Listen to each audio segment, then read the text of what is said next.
So the very first priority is to cover loans. Don't write these things, you're going to have them on your desk.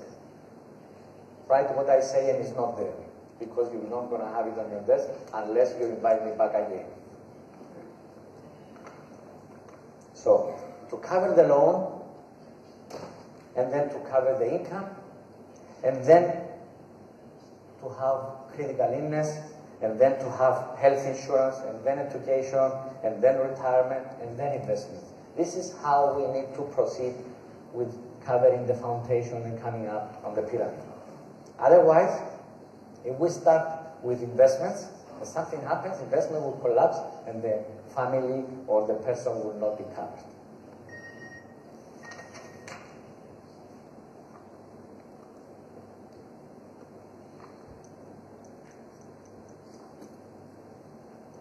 These are very important questions. These are the questions which I usually do when they don't give me enough time because something happens. Because some people, they have experience, and some people, they have good and bad experience. So I always try to say, do you have life insurance?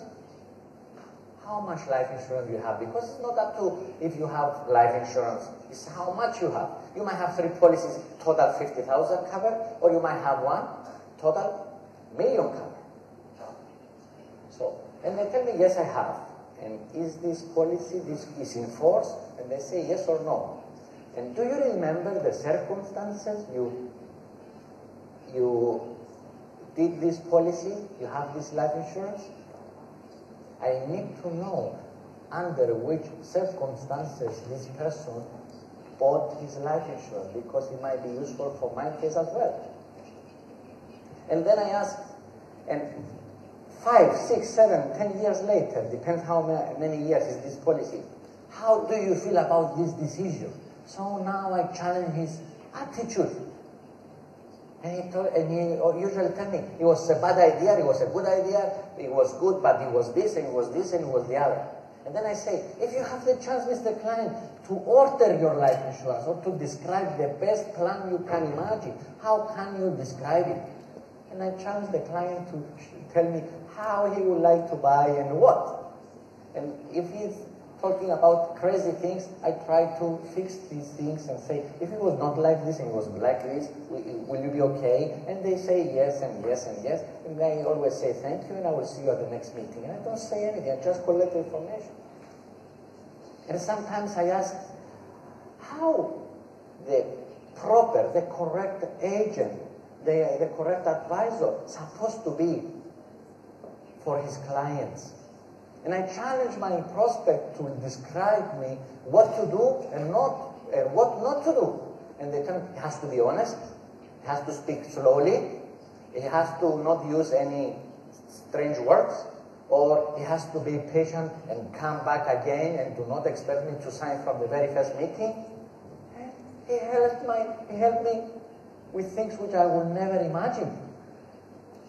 Very important questions by asking his opinion, because people, they like to spread and share their opinion, and they feel like they talk for other people, but they express their feelings and their knowledge and their beliefs, and it's very important for me. Do you like it? We are about to finish, but I still need your encouragement.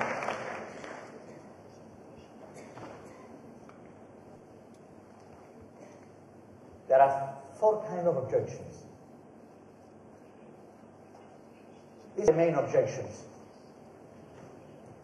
I don't have money. I don't trust you. I didn't understand. And I don't make the decision. I'm not the one who decides. But some of these objections are not direct objections. People will not come and tell me, look, I'm not the one who decides, my wife decides. So you spend your time and you should speak with her and not with me. This is very rare. Not many people will tell you this.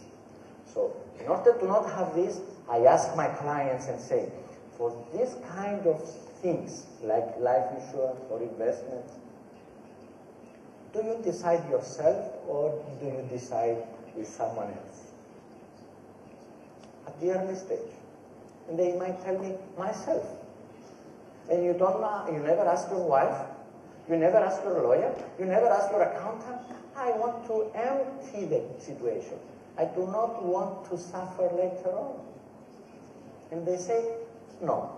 They might say, yes, my wife, yes. At the first moment he said, only me, and then he said, my wife, yes. And then I asked him a very clever question. I say, and when one of you say yes, and the other say no, who the decision is going to take action? So when I have no, I know with whom I have to meet again. Because if you say, of course me, even my wife say no, if I say yes, is yes. So you already make a statement, a declaration. If it's the accountant, same thing, same thing. I do not trust you is by making the question, how would you like your insurance agent to be? I know I don't have money, is, as I told you before, when was the last time, and raise up the need.